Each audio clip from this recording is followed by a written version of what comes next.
Hey, what's up all you Panda people? Hey, this is a quick video on how to change tires. We do get questions. We know a lot of you guys are brand new at this, and so we're here to help. So if you did install your center cap here on the wheel, you're just going to unthread that by hand. And if you didn't install a center cap, you just thread those by hand. They're in the little accessory pack that you get. We're going to use our 4-way wrench here. Undo the nut. Hold the tire, and once I get towards the end, you kind of feel it getting looser. I just do it by hand so I don't lose the nut. Set that there. All right, now in this case, this one slid right off. Sometimes they're stuck a little bit, maybe a little bit tight on the axle, in which case you'd hold the axle with one finger here, push on the axle here, and pull and wiggle the tire at the same time. Sometimes it takes a little bit of force. Just depends on what your Panda has gone through and so forth. Now the important part of this step is putting the tire back on.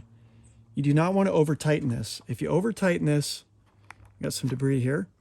If you over tighten this, you will pinch the plastic hex against the bushing and it causes the back end not to be free. So I'm going to show you what that would look like here. So I'm going to slide. This is our larger tire that comes on our 6x6, which will also work for the 4x4. You might need to trim just a little bit, or you can even raise the body mounts, and that's fine too. But anyway, just slide that on. Just make sure the hex is on there right. You can just test it that way. And then I hand thread these on to start, since they're so small. Just like that. And then I'll use my 4-way wrench again.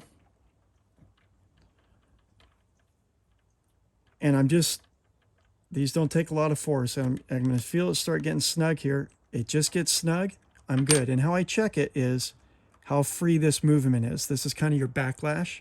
This is all the backlash between your drivetrain and all that. That's pretty free. So I'm happy with that. Now watch this. If I go really tight here,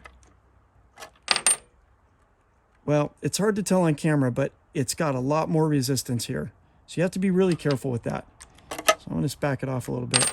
As long as your tire is not wobbling all over the place and you just get this snug, this should hold up fine. Don't forget that center cap because we like the details. And there's your 6x6. That's a 61 millimeter OD tire there. Those are available with our bead locks. And you can see the difference here between the stock tire on our 4x4 versus the 6x6. So both work in this configuration. Thanks for watching.